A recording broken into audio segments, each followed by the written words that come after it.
Coki Pardede masuk Islam. Duar. Itu makanya 3.000 tahun mungkin orang percaya dewa, akhirnya ya sekarang jadi dongeng. Wadididaw. Buat gua mungkin yang ternyaman adalah ya tidak pakai baju. Karena memang ateisme ini bukan belief system. Jadi nggak ada kewajiban untuk membuktikan klaim apapun. Exactly. Dan kita kan adalah sebuah kita. Saya maksudnya saya. Paman kan ateis ya. Itu ateis dari sananya gitu atau gimana? Maksudnya di keluarga tuh dibesarkannya dengan value apa gitu, atau di sekolah atau lingkungannya gimana? Oh jelas. Mungkin waktu lahir seperti bayi-bayi pada umumnya ateis ya. Iya, tapi kan semua bayi yang lahir ya. Betul. Tergantung perspektifnya memang. Ya, orang punya perspektif. Enggak, gua tuh jadi ateis tuh perjalanannya panjang. Oke. Enggak tiba-tiba gua lahir terus gua langsung skeptis gitu, enggak. Kayaknya gua perjalanan menuju ateis tuh dimulai dari kuliah. Oke. Baru akhirnya benar-benar mengembrace keateisan itu 2023 maybe 2023 lah kurang lebih. Berarti secara mantap menganut ateisme itu sejak kapan gitu? Misalnya bisa dengan mantap mengidentifikasi diri sebagai ateis gitu. Kayaknya sih dari 2023 sih, karena sebelumnya masih cenderung agnostik. Oke. Jadi stansnya tuh masih kayak ya nggak tahu, nggak relevan gitu. Iya. Kalau sekarang stansnya nggak percaya. Iya, bukan nggak percaya, tidak teryakinkan. Karena kayaknya yang banyak orang itu salah paham adalah yang pertama, ateis itu bukan belief system ya. Yep. Kita bukan belief system. Terus yang kedua juga ateis ini adalah reaksi dari sebuah aksi. Iya. Ya gitu. Jadi apa aksinya? Aksinya adalah klaim. Klaim-klaim luar biasa dari beberapa perkumpulan yang mengklaim ada ini, ada itu, ada ini, ada itu gitu. Dan ateisme hanyalah sebuah sikap kayak yang sebenarnya menunjukkan kayak enggak deh gitu aja. Jadi ya itu untuk klaim-klaim, kalau kita berbicara mengenai klaim-klaim tersebut ya tentu gua tidak teryakinkan sampai sekarang. Tapi ada tipping pointnya nggak? Misalnya ada poin yang prominent di mana kayak oke, gue ateis gitu. Sebenarnya sih tipping pointnya ini apa nih? Secara doktrin, secara atau apapun? Secara diri.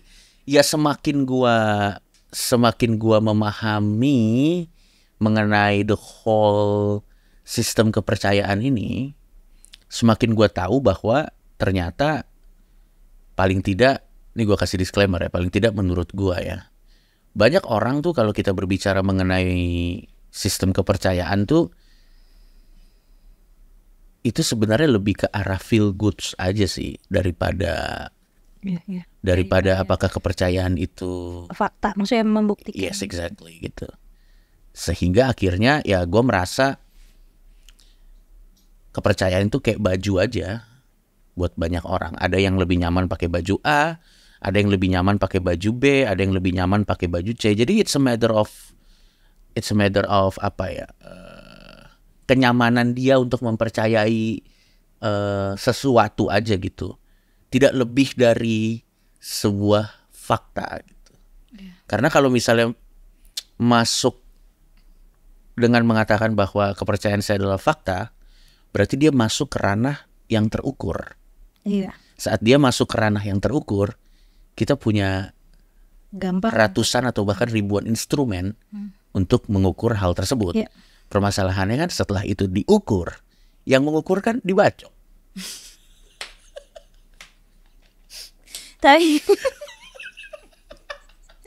Sehingga pada tipping point yang paling tertinggi di gua adalah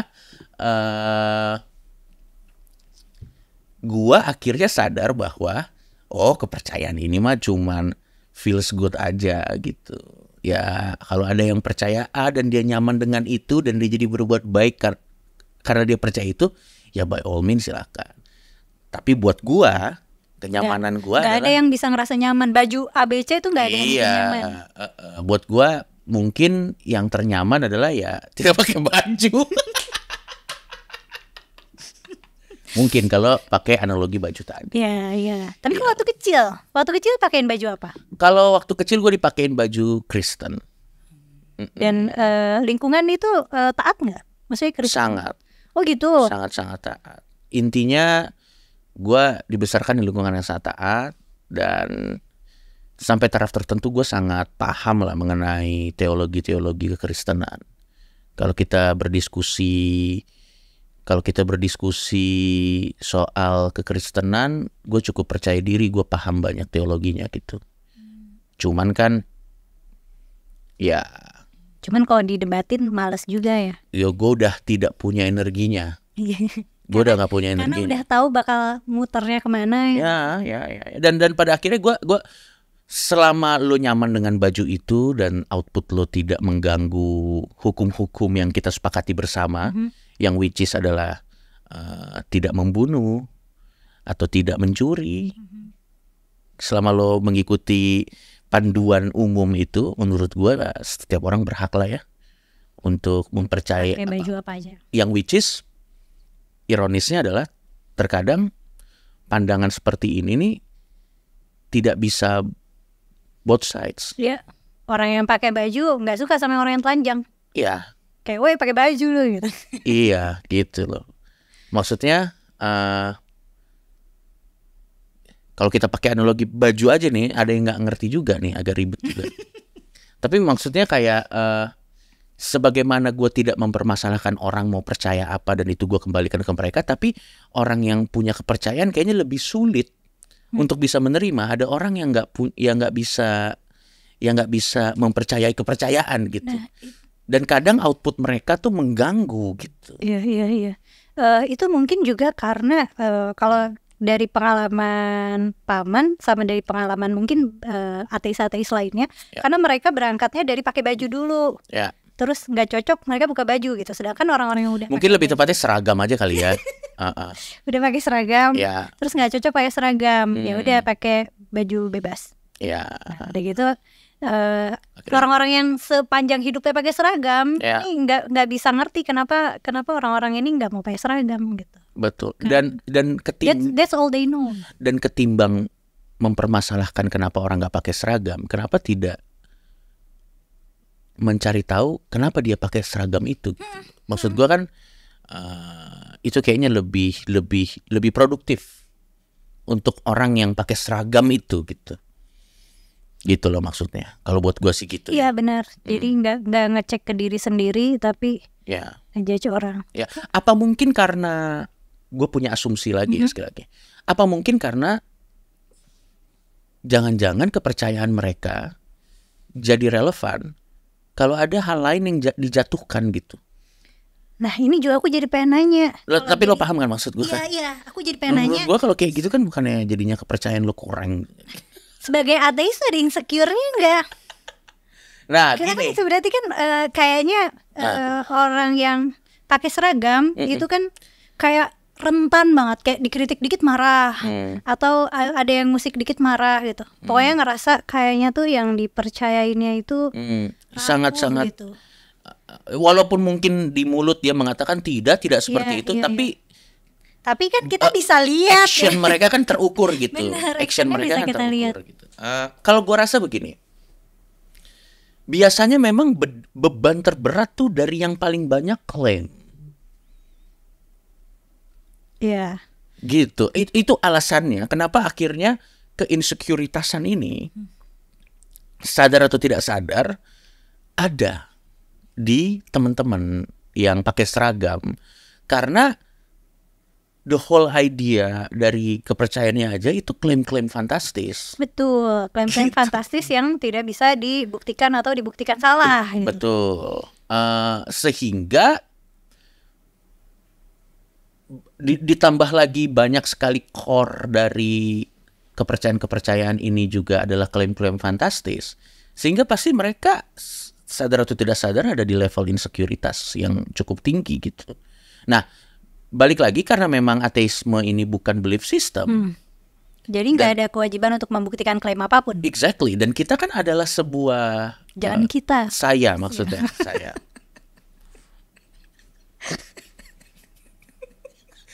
Dan saya kan adalah orang yang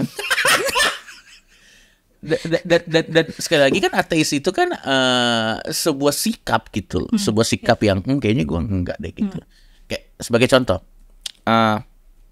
biasanya dugaan gue banyak orang ateis itu yang menggunakan science lah untuk menilai apakah sesuatu itu betul atau tidak. Ada jalur, ada ateisme jalur sains, ada jalur ilmu sosial, ada yang sastra juga, ada yang banyak lah. Personal trauma juga ada. Personal trauma. Ya, jalur sastra. Yang which is biasanya yang sains yang personal trauma tuh biasanya nanti balik lagi ke. Kalau personal trauma balik lagi bisa ya. Iya, karena dia ngambek aja itu. Iya. Misalnya dia hidup, terus ada masalah personal, terus dia jadi ngambek sama jadi Tuhan. Ateis. Terus nanti dia ngambek, begitu pakai seragam baru dia tuh kesaksian tuh. Dulu saya ateis dan saya menemukan itu mah ente ngambek bukan. Karena stance ngambek itu sendiri, maksudnya fakta bahwa dia bisa ngambek sama Tuhan itu ya salah satu bukti dia percaya sama Tuhan gitu. Sedangkan ateisme itu kan nggak percaya ya. Karena gue percaya kalau lo ateisnya tuh pakai progress yang benar, itu the point of no return. Kayak once you see it, you can unsee. Gak bisa. Menurut gue yang tadinya mengaku ateis itu ngambek guys. Oke, balik lagi. Ateisme tuh gak punya alasan untuk insecure. Kenapa? Karena biasanya kan banyak orang ateis tuh menggunakan tolak ukur yang terukur untuk menilai apakah sesuatu betul atau salah. Dan karena kita juga kebanyakan itu suka dengan sains. Sains itu kan juga salah satu pilar dari sains itu adalah kita membuka diri untuk di-challenge dan apa yang kita percayai sekarang itu bisa berubah kalau ternyata terbukti salah. Jadi sebuah pembaharuan dan sebuah perbaikan, trial dan error, itu adalah hal yang sangat biasa buat ilmu pengetahuan itu sendiri. Sebagai contoh misalnya ada paham-paham yang mungkin 100 tahun yang lalu kita yakini, tapi ternyata setelah seiring perkembangan zaman itu diganti dengan yang terbaru gitu. Konkretnya apa? Silakan Google lah gitu. Silakan cari sendiri gitu. Rumus-rumus tertentu yang mungkin dulu digunakan, tapi ternyata setelah ada pengetahuan terbaru, oh ternyata rumus ini udah obsolete nih. Kita ganti yang terbaru gitu. Nah, karena kita berangkat dari hal tersebut, kalau terbukti salah, itu bukan sesuatu hal yang menakutkan buat kita. Malah itu adalah salah. Kalau gitu yang benar apa? Kita melihat itu sebagai, sekali lagi kami as an atheist people ya, kami melihat itu sebagai opportunity untuk memperbaiki atau membuat apa yang tadinya tidak tahu jadi lebih tahu gitu. Jadi itu bukan sesuatu yang momok gitu. Berbeda dengan teman-teman yang berseragam tadi. Kalau kita pakai analogi tadi, mungkin karena dasar core argumennya itu sesuatu klaim-klaim yang fantastis, kalau terbukti salah, itu runtuh semua, banyak yang runtuh apa yang mereka percaya. Jadi sehingga akhirnya semangat mereka untuk membuktikan bahwa itu tidak salah, akhirnya mungkin menjadi tertranslate ke insekuritas, mungkin gue nggak tahu ya. Atau mungkin akhirnya mereka jadi sangat berapi-api untuk enggak, gue nggak salah, ini kan benar, ini apa segala macam, mungkin begitu gitu. Jadi ngerasa kayak perlu bela agama. Maybe I don't know. Tapi itu ateis jalur rasional ya, bukan ateis emosional. Kalau ateis emosional tergantung kondisi emosi. Betul, ada juga. Ya, jadi sebenarnya orang ateis tuh ada banyak, ada yang karena dia mungkin kecewa dengan apa yang dia percayai dulu. Dan akhirnya dia mencari justifikasi kekecewaannya dan ketemulah paham ateisme dan akhirnya kayaknya ini yang benar. Yang which is karena core-nya itu ngambek.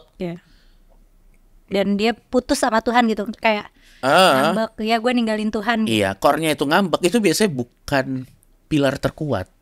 Biasanya itu yang nanti balik lagi tuh. Walaupun nggak juga, ada juga yang mungkin karena kecewa dia ketemu paham ateisme, dia belajar dan akhirnya mungkin dia makin yakin ada. Tapi biasanya yang core-core-nya ngambek nih, yang nanti dia akan berkoar-koar, dulu saya adalah ateis. Soalnya kalau dia nemu keajaiban yang bisa bikin dapat hidayah, itu dia jadi gampang gitu, karena yang dimainin emosinya. Nah kalau gua nih adalah kombinasi semuanya. Mungkin dibilang kecewa enggak lah ya. Kayaknya gua nggak kecewa dengan kepercayaan gua dulu, enggak. Gua nggak kecewa. Cuman lebih kayak, oh ternyata seiring gue bertambah dan semakin dewasa as a person, referensi gue makin banyak, apa yang gue percaya dulu tuh sudah tidak cocok lagi dengan apa yang gue pahami. Ditambah dengan ada beberapa hal yang gue lihat tidak sesuai dengan apa yang mereka omongin juga. Dan akhirnya kombinasi dari itu semua bikin gue makin yakin. Dan harus dicatat bahwa keateisan gue ini kan bukan sesuatu yang out of the blue gue langsung mengatakan saya adalah ateis gitu, enggak. Biasanya itu akan ada di percakapan. Satu, kalau memang ini adalah diskusi untuk memahami seorang Coki Pardede. Jadi ini bukan gue mengajak orang, nggak pernah itu itu. Tapi misalnya ada orang yang penasaran, dia bertanya, akhirnya gue jawab. Ya itu aja sih sebenarnya. Berarti seiring dewasa semakin nemuin kalau ajaran-ajaran kekristenan ya, spesifiknya ajaran kekristenan tuh nggak sesuai sama realitas gitu.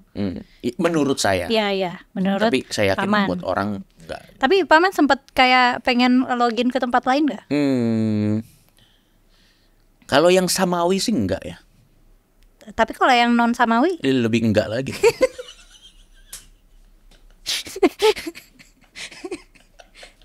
No offense. No offense. Ini bukan karena gue merasa lebih baik. No, tidak. Maksud gue yang dibesarkan dengan lingkungan samawi aja enggak gitu. Apalagi yang di luar samawi yang core-nya tuh sangat jauh buat gue gitu. Tapi apakah satu saat nanti akan terjadi? Saya selalu membuka kemungkinan apapun bisa terjadi. Mungkin himpitan ekonomi membuat saya jadi harus pakai. Coki Pardede masuk Islam. Duar. Atau masuk kepercayaan apapun lah. Ya tapi saat ini sih itu tidak terfikir ya. Saat ini itu tidak terfikir. Tapi ke depannya ya gue juga selalu membuka diri untuk berdiskusi dengan siapapun gitu. Nah masalahnya kadang diskusi itu tidak untuk bertukar pikiran, tapi untuk membuktikan gue salah. Ada diskusi-diskusi yang gue suka untuk lakukan, dan ada diskusi-diskusi yang gue memutuskan untuk lebih baik tidak. Bedanya apa? Gini, diskusi yang untuk saling memahami, I'm willing to do that. Gue willing untuk melakukan itu. Tapi diskusi yang motifnya adalah untuk membuktikan gue salah dan sebaliknya, atau mengajak paman login misalnya, sepertinya itu gue hindari. Kenapa? Karena intensinya bukan untuk saling memahami, intensinya untuk saling menjatuhkan. Dan kalau kepercayaan lo jadi keren dengan menjatuhkan kepercayaan lain, kayaknya kurang deh. Gitu loh maksud gue. Kalau memang kepercayaan itu sebegitu kerennya, ya dia nggak perlu harus ada tumbal untuk bikin kepercayaannya itu jadi bagus. Insecure soalnya. Ya, maybe I don't know. Tapi jadi gitu.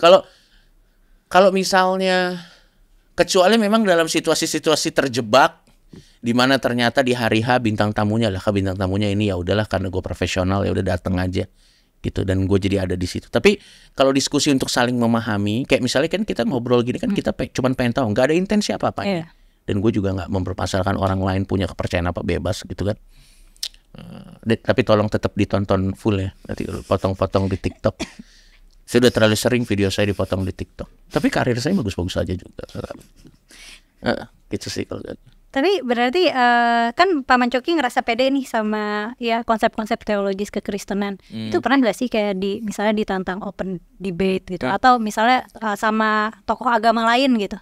Kalau gitu tuh gini, di Indonesia kalau misalnya pun kita menjawab itu, posisinya sudah lebih menguntungkan yang menantang. Iya, karena jamaahnya banyak ya. Exactly. Dan bukan seberapa savage gini. Di diskusi-diskusi seperti itu, udah bukan tentang kalah atau menang lagi, tapi tentang selamat nggak nih pulang dari situ. Gini loh, gue tidak pernah tertarik ikut dengan debate seperti itu. Kenapa? Karena posisinya udah 1-0 gue kalah. Dan apapun, maksudnya sekeren apapun jawaban gue pasti kalah. Pasti 1-0 juga. Pasti 1-0. Udah, itu sesuatu yang kita tidak bisa menangkan di Indonesia tercinta ini. Karena masyarakat kita secara mayoritas sudah memiliki, dari awal gue udah dicap salah gitu. Gitu. Dan ngapain gue menaruh posisi gue di situasi yang tidak ada untungnya gitu. Yang tidak ada untungnya gitu. Karena sekali bukan tentang gue bisa menjawabnya atau tidak, gue sangat yakin gue bisa menjawabnya gitu. Tapi can you handle the truth? Nah, itu kan udah beda lagi kan. Jadi dan udahlah, menurut gue menghindari itu biar debat sesama agama samawi aja. Karena kan itu tadi posisinya udah nggak menguntungkan ya. Terus aku pengen nanya, kenapa Paman berani mendeklar aku ateis gitu? Itu benar-benar mendeklar di mana-mana, kayak dengan penuh percaya diri. Gini, mengukur konsekuensinya tuh gimana? Sebenarnya dimanapun saat gue bilang ateis itu pasti ada sebelumnya. Oke. Itu bukan yang kayak tadi gue bilang, itu bukan kayak gue tiba-tiba aku ateis, enggak. Pasti ada sebuah percakapan sebelumnya yang menuntun akhirnya itu keluar gitu. Apa artinya? Itu pasti di sebuah diskusi yang memang terjadi karena ditanya. Oke. Gitu loh. Jadi, dan tapi kalau misalnya lo tanya, tapi terlepas dari itu saat lo ketahuan ateis, tapi kan Paman kan bisa jawab, enggak, aku nggak mau jawab gitu misalnya. Aku nggak mau share. Ketahuan juga. Tapi seenggaknya tidak ada pernyataan eksplisit gitu. Ya, yang penting saya tidak mengajak. Gue juga tidak pernah mengajak orang untuk join ke. Oh iya sih. Tapi karena Paman ex Kristen, nggak ada yang kayak bilang darahnya halal atau semacam itu, nggak ada ya? Mereka sibuk memperjuangkan izin gerejanya. Nggak sempet. Iya, kayaknya enggak deh. Karena gue juga nggak pernah menyerang kepercayaan tertentu gitu. Menyindir oknum kepercayaan tertentu ya, tapi kan yang gue sindir oknum gitu. Dan biasanya bentuknya juga komedi. Dan bentuknya juga komedi anyway gitu. Tapi gue nggak punya hater tertentu sama kepercayaan tertentu, nggak ada. Kalau misalnya Paman mau prediksi nih, kayak Indonesia ke depannya, orang-orang tuh bakal religius terus, atau apakah akan muncul misalnya agama-agama baru, atau lama-lama agama gak relevan? Maksudnya arahnya terutama di Indonesia itu gimana? Gue pernah ngobrol ini sama Gun Gembul, dan gue sepakat dengan jawaban beliau. Sampai kapanpun agama, apapun bentuknya ya, itu akan relevan selama penganutnya dikasih sebuah porsi untuk menginterpretasikannya secara pribadi. Makanya agama yang awet tuh pasti agama yang lentur. Exactly. Jadi itu jawabannya. Apakah satu saat nanti agama tidak akan ada? Ya tergantung sejauh mana kepercayaannya itu mau dibawa lentur gitu sama zaman itu sendiri gitu. Karena satu hal yang agak sulit untuk dilawan kepercayaan apapun adalah kemajuan zaman. Itu makanya 3.000 tahun mungkin orang percaya dewa, akhirnya ya sekarang jadi dongeng. Wadididaw. Maksudnya kayak dewa-dewa Zeus. Iya, sekarang jadi dongeng kan. Mereka sekarang jadi dongeng. Ya maksud lo kayak gitu. Dewa-dewi Mesir kuno. Dewa-dewa Mesir kuno. Jadi dongeng. Jadi menurut gua agama akan tetap ada ya sampai kapanpun, asal para pemeluknya diberikan ruang interpretasi yang cukup besar untuk bisa membuat apa yang mereka percaya itu relevan untuk kehidupannya gitu. Karena kalau nggak begitu lama-lama ya obsolet kepercayaan apapun menurut gua. Dan ateis itu selamanya minoritas kali ya? Nah, secara teori Gua tidak berani ngomong gini. Gue cuman berani ngomong kalau ada backup datanya ya. Dan kalau misalnya prediksi. Gue rasa akan banyak nanti ateis itu akan majority nanti. Tapi mereka akan lebih kayak ya ulah gini.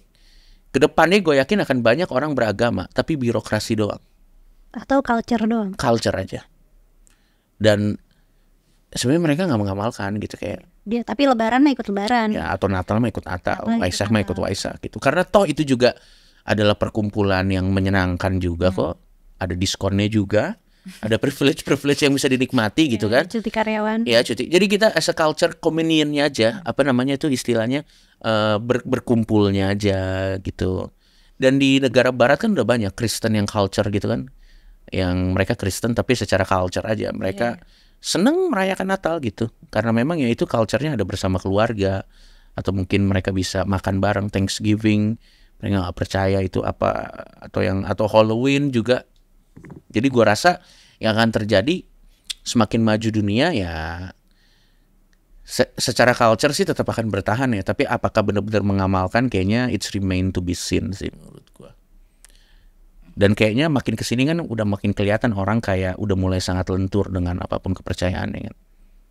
Kalau buat gue sih gitu. Tapi berarti semakin banyak orang ateis itu berkorelasi positif terhadap semakin maju peradaban. Tadi kan semakin berkembang dunia kata Paman.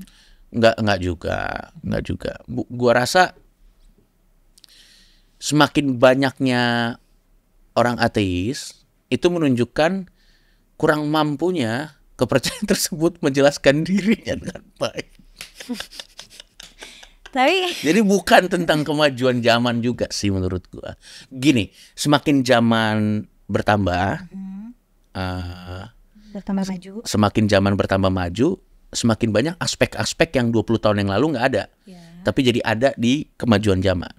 Nah, tentunya kepercayaan yang mengklaim adalah moral kompas di challenge. Lah, dulu kan nggak ada. Kalau ini gimana nih?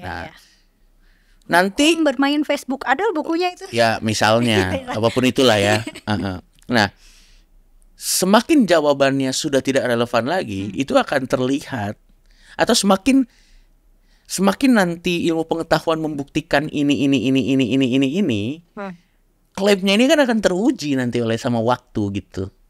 Dan nanti kemampuan kepercayaan tersebut menjelaskan dirinya itu akan diskor terhadap seberapa banyak yang teryakinkan, seberapa banyak yang nggak teryakinkan gitu loh. Dan itu apakah berkolerasi dengan perkembangan dengan kemajuan masyarakat ya? Ya nggak necessarily juga gitu loh menurut gue. Bisa iya, bisa enggak juga gitu. Menurut gue yang bikin banyak ateis itu bukan teknologi atau bukan sains lagi. Menurut ya itu oke, tapi menurut gua kemampuan si kepercayaannya untuk menjelaskan dalam tes waktu itu, paham nggak maksud? Oh iya. Jadi kayak seiring waktu dia akan gugur sendiri. Ya, gitu. Jadi jangan langsung menyalahkan ilmu pengetahuan buat kita semua ateis. Jangan-jangan memang waktu yang membuat argumen-argumennya lama-lama orang kayak kayaknya enggak deh gitu. Kan gini, jangankan kepercayaan yang gitu deh. Mengajarin anak 50 tahun yang lalu dan ngajarin anak 50 tahun sekarang aja udah beda banget kan gitu. Challenge-nya pasti lebih challenging sekarang dengan banyaknya harus informasi apa segala macam. Jadi mungkin lebih tepatnya orang ateis itu salah satu alasannya kenapa makin banyak adalah ya dari kualitas jawaban kepercayaannya tersebut gitu, untuk mempertahankan dirinya. Nah, makanya sekarang menurut gua, ini menurut asumsi gua sekali lagi ya, untuk memastikan kepercayaan ini makin panjang, ada undang-undang tuh yang melindungi dia. Bener. Jadi langgeng. Bukan karena semata-mata kepercayaannya itu adalah kebenaran, tapi susah lagi nih mempertanyakan ini. Ya, kalau mempertanyakan kena penistaan agama. Gitu. Atau kalau mau kritik nanti ini yang kepercayaan Zeus nggak punya, makanya dia gugur. Bener. Meskipun sekarang ada revivalnya, tapi nggak gimana ya. Benar, ini berarti kayak secara sistem. Nah, aku langsung ngomong aja deh. Maksudnya langsung bawa hard case gitu. Misalnya di Islam di Indonesia itu bakal awet banget karena masyarakatnya udah mayoritas, kayak udah ngerasa gue doang ini yang boleh ibadah gitu. Makanya kan misalnya orang Kristen bangun gereja aja susah. Terus nggak semua lah. Ya nggak semua. Iya. Nah, terus ada kayak penistaan agama yang gitu-gitu, itu kan bikin awet. Udah gitu secara algoritma framework itu bagus sih. Islam tuh kayaknya lebih bagus dari Kristen ya. Karena saat yang Kristen tuh memberikan pipi kanan untuk ditampar, yang satu lagi dengan semangat menampar. Coba kontekstualisasi. Oke, jadi di kekristenan itu ada sebuah gospel yang mengatakan kalau kamu ditampar pipi kiri, kamu kasih pipi kanan. Oh, gitu. Jadi saat orang Kristen mengamalkan itu, memberikan pipi kanannya, yang satu lagi dengan semangat, kalau aku lagi utang pinjol, olahraga juga nih, nampar-nampar orang Kristen. Bener. Ya apapun itulah, it's only jokes ya, nggak usah terlalu baper lah kalau nontonnya. Ini juga kan udah forbidden question. Kalau Anda nggak ngerti forbidden, cuman ngerti question, gak usah ditonton lah channel ini. Kalau nggak ngerti. Berarti kan. Tapi berarti Pak Mancoki ngurusin ini juga nggak sih? Kayak mikirin ketersinggungan orang nggak sih? Wah, kalau ketersinggungan itu masalahnya kan nggak bisa diilangin gitu loh. Kalau memang niat mereka sudah ingin tersinggung, mereka tetap akan mencari segala macam sisi untuk bisa tersinggung gitu. Tersinggung tuh gini, si pembuat statement memang bisa melakukan sesuatu untuk meminimalisir ketersinggungan orang. Tapi yang harus digarisbawahi kan hanya meminimalisir, tidak menghilangkan. Ultimately memang pada akhirnya memang yang memutuskan untuk tersinggung ya si pendengar gitu. Jadi ketersinggungan itu bukan sesuatu yang bisa kita engineering sedemikian rupa dari si pemberi statement. Enggak, karena pada akhirnya yang memutuskan untuk tersinggung atau tidak si pendengar. Mau sebagus apapun kita mengcrafting sebuah kalimat, kalau memang niat orang yang mendengar itu ingin tersinggung atau niatnya ingin memotong kata-kata kita untuk menyerang kita di TikTok or whatever, itu akan selalu terjadi aja gitu. Sehingga kalau menjawab pertanyaan lo, apakah gua memikirkan ketersinggungan orang atau enggak? Udah enggak. Karena one way or another itu pasti akan terjadi gitu. Karena itu sebenarnya ketidakmampuan orang untuk kayak mengaktifkan rasionalitasnya, kayak misahin rasionalitas sama emosionalitas tuh kayaknya nggak bisa. Kayak orang yang gampang tersinggung kayak gitu deh, nggak bisa ngasih jarak. Betul. Dan kalaupun tersinggung ya juga nggak apa-apa kan, tersinggung kan juga nggak melanggar hukum ya. Mau tersinggung juga silakan gitu. Tapi kan nanti kita akan melihat orang macam apa dia dari output yang dia lakukan dari ketersinggungannya gitu. Oke. Ya, jadi menurut gua seperti komen-komen bodoh. Betul. Kan itu jadi kelihatan ya. Betul. Yang which is nggak apa-apa juga, tapi kan kita jadi tahu, oh berarti kualitas Anda ya cuma segitu. Ya gitu-gitu aja sih menurut gua. Gua jadi udah gimana ya, kalau kita mikirin perasaan orang, pada akhirnya itu semua akan sampai ke kesimpulan ya jangan ngomong dan jangan bikin konten gitu. Apalagi saat kita bikin konten di sosial media gini kan, ini adalah sesuatu yang sangat bisa diakses, ini jejak digital dan yang lain-lain gitu. Yang mana kadang orang juga nggak fair ya, kalau jejak digital kan misalnya kejadiannya 5 tahun yang lalu, terus 5 tahun yang lalu lo ngomong kayak gini, lo nggak konsisten. Ya bisa aja orang berubah gitu kan. Ya gitu-gitu menurut gua. Gitu guys, jadi tolong jangan pada tersinggung ya. Kalau dari gua sih, gua tidak ada hatred sama kepercayaan apapun ya. Sahabat-sahabat gua juga semuanya dari kepercayaan yang berbeda-beda gitu. Tretan Muslim dari namanya sendiri udah jelas dia orang Islam. Dia salah satu sahabat terbaik gua. Pendeta Yeri Patinasarani, dia juga seorang pendeta. Dia juga salah satu sahabat baik gua. Ada juga dari Yahudi juga, ada juga dari banyak lah gua kenal orang Islam, orang Kristen. Dan gua nggak ada kebencian sama sekali sama mereka gitu. Dan yang harus kalian pahami, gue tidak anti-teis. Gue bukan anti-teis. Gue cuman tidak pernah teryakinkan dengan klaim-klaim dari teman-teman yang berkepercayaan gitu. Dan jangan marah kalau saya tidak teryakinkan. Coba dong datang lagi dengan sesuatu yang lebih meyakinkan. Kan cuma sebenarnya kan basically kan sesimpel itu gitu. Kayak misalnya, gue ada di garasi rumah gue ada naga, misalnya ada datang gitu. Masa sih ada naga? Apa buktinya? Ya ada aja gitu. Aduh, agak susah bro. Oh ya udah, pulang, buktikan dong. Apa bawa kukunya kayak apanya kayak gitu. Kan sebenarnya kan relationship ateis dan teis kan sebenarnya sebegitu aja gitu loh. Bakalan maksudnya mentoknya di pembuktian ini aja. Iya gitu. Dan siapalah Coki Pardede sampai banyak orang emosi kalau gue tidak teryakinkan gitu. Emang gue siapa gitu. Kan gue cuma 1 dari 8 miliar manusia yang, maksud gue kalau memang gue sudah tidak teryakinkan, ke yang lebih punya prospek untuk diyakinkan dong. Gitu loh maksud gue. Jangan marah-marah juga. Toh saya juga tidak marah dengan Anda mau yakin apapun kan. Masa Anda jadi marah. Emang kalau marah juga bisa apa? Ateis bisa apa? Itu makanya kita sudah, oh ya ini juga ada satu hal yang kayaknya gak banyak orang, kayak misalnya Coki ateis mah karena malas ibadah. Yang paling sering nih kayak gini nih. Ada, kalau menurut gue sih ya itu benar sih memang. Karena tentunya saya malas melakukan yang menurut saya gak ada gunanya. Menurut saya. Karena kalau buat kalian ternyata ada gunanya ya silakan dilakukan. Tapi kebetulan di permasalahan hidup gua banyak solusinya memang bukan ibadah gitu. Solusinya Tapi apa? Ya yang lain selain ibadah gitu.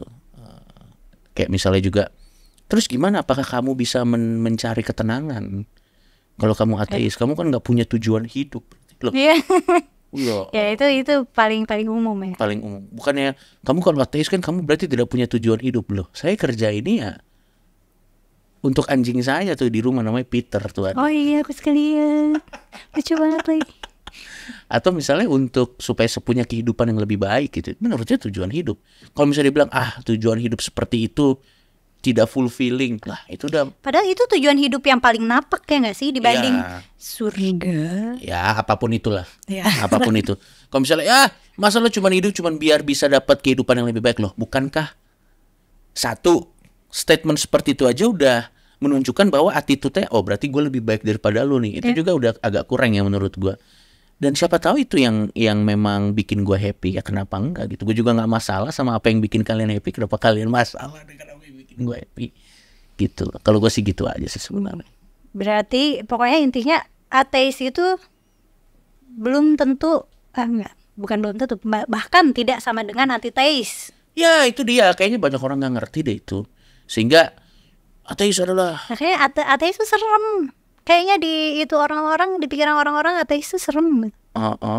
Ya nggak apa-apa juga sih. Dan kita tidak ada agenda untuk mengateiskan Indonesia. Ngapain? Karena kan ateisme itu tidak organize ya. Maksudnya, dan itu bukan belief system, bukan organized religion. Kita nggak ada kayak saya. Tidak ada ininya, tidak ada head of. Nggak ada. Kita mah individual aja. Spektrumnya juga ada banyak banget. Spektrum ateis itu ada banyak banget. Nggak ada gitu. Kitab suci pedomannya ya nggak ada. Kitab suci pedomannya. Justru nggak relevan jadinya. Dan kita juga tidak membahayakan. Tidak ada sebuah movement yang ingin mengateiskan dunia tuh kayaknya tidak ada. Itu gua rasa mungkin ada, tapi itu juga cuman individu-individu tertentu yang impact-nya juga gak gimana-gimana banget gitu. Kalau misalnya ada hal yang bikin orang malah jadi apatis sama kepercayaan, gua rasa bukan orang ateis, tapi orang beragamanya sendiri menurut gua. Benar. Dari bagaimana cara mereka menjawab tuntutan zaman, bagaimana dari mereka menjawab apa kelakuan oknum-oknum pemuka agama mereka. Akhirnya kan itu sih yang akhirnya menggerus. Dan kadang memang daripada mengakui itu lebih gampang mencari kambing hitam gitu. Dan itu juga terbukti maksudnya ada wave ateis dari misalnya kalau dari apa sih, misalnya waktu ada wabah atau waktu 9/11 atau kalau di Jakarta tuh ada wave ateis gara-gara demo berjilid-jilid tuh ada menelurkan. Gak usah jauh-jauh. Silakan dicek datanya masih valid atau tidak. Tapi menurut data terakhir yang gue dengar, pemproduksi kayak robot, pencipta ateis terbanyak di dunia itu Iran. Luar biasa sekali ya. Silakan dicek apakah masih valid atau tidak datanya. Dan kenapa bisa seperti itu, saya tidak akan menjawabnya. Silakan baca. Tapi kita sendiri semua bisa menduganya. Makasih Paman udah sama-sama. Jangan baper ya nonton ini ya. Anggap aja lah ini cuma obrolan dua orang teman yang ya kalau menurut kalian menarik diambil manfaatnya, kalau nggak ada manfaatnya dianggap hiburan aja. Iya, dan kalau nggak menarik jangan di-report, jangan di-blog, tapi di-share.